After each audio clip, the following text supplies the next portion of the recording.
where the Congresswoman will continue her treatment. When that plane takes off, we're going to bring that to you live. We're going to throw to a short break. We'll be right back.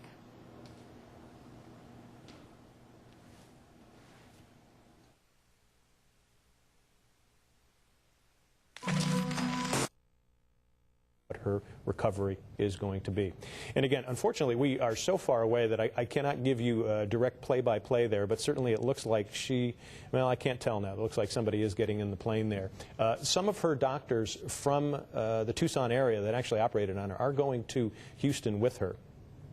We do know that has been talked about as well. But unfortunately, I can't give you too good of a play-by-play here. You're going to have to probably try to stay with me here and take a look and see what we're seeing here. But obviously, we just had Jim Braude on. We talked about the political implications and what's going to be, what could be happening here. And Jim said he really hasn't seen the vitriol drop. But at the same time, too, I think a lot of people, friends that I know in the Arizona area, say that they feel that there is a lot of conciliatory tone down there. Right now, we are hearing that they are preparing her. Again, she's in a wheelchair. They're preparing her to get her into the plane, and that is about a 2.5 hour flight from Tucson to Houston.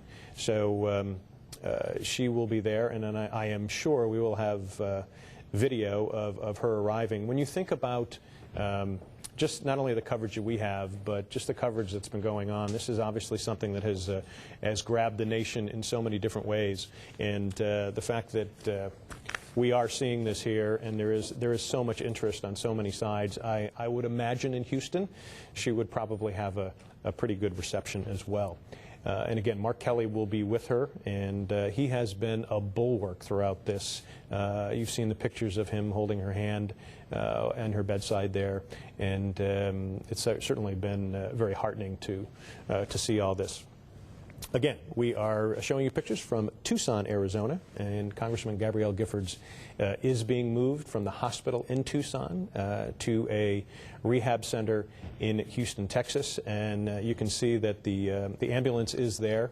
There were many people lining the route that she took, that the ambulance took to the airport there. There was a lot of well-wishers out there, and a lot of people wishing her good speed and a very, very quick recovery here. One of the things we don't know is we just don't know what her recovery time will be, and the doctors have warned that this is it's very touchy, and it just depends upon the person, depends upon the injury, and again, Jim Braude said this, and I am no doctor either, but obviously they're the small little synapses in the brain that are so complex, and we just don't know what happens. And when a bullet actually tears through the brain, we just don't know what the damage is that's in there. And the recovery certainly has a lot to do with the individual as well. But as Mark Kelly said, he said his wife is a fighter. He says she is somebody who will continue to fight with this, and he is certain that she will eventually walk back into that hospital to thank everybody. She will be her son. Only hope that is the case as well.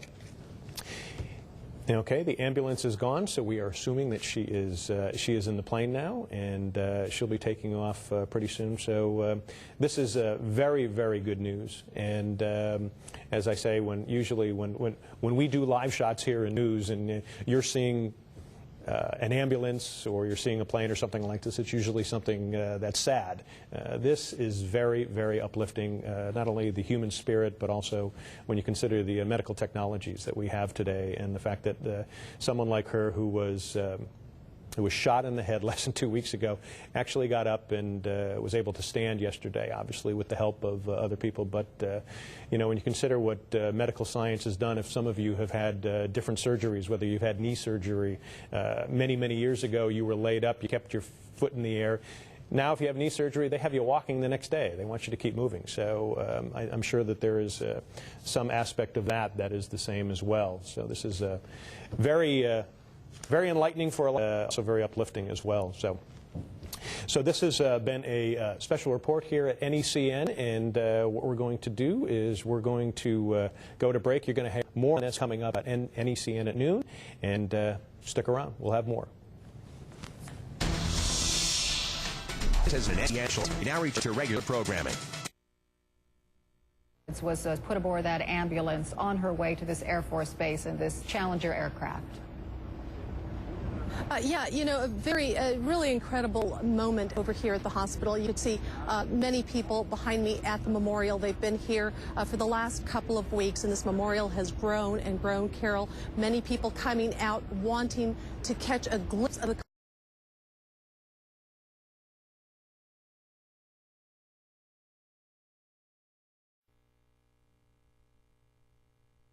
hospital for the first time. And you know, they ended up coming out here. They were asking us, where can we stand? We want to see the ambulance as it leaves. As it turned out, the hospital said they didn't want to pass the ambulance through this area because it's very narrow, very congested. They had security concerns, and so what they did is they left through one of the other exits, and then they made their way through the streets of Tucson, about 10 miles from the University Medical Center, all the way to Davis-Monthan Air Force Base. And she was escorted by a group of veterans of foreign war riders, motorcycle riders, as she made her way to the Air Force Base. And what was really touching to see, Carol, were all those people who had called her office and who wanted to know where that route would be, where they could actually stand to watch that ambulance go by. I talked to one woman just a couple of minutes ago. She was wearing a Giffords t-shirt,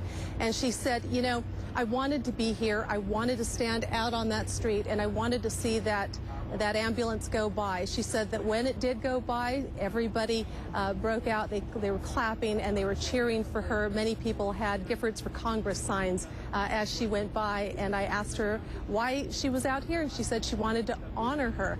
And that's what a lot of people have been saying, those people who've been out on that route, making sure to say goodbye to her before she leaves.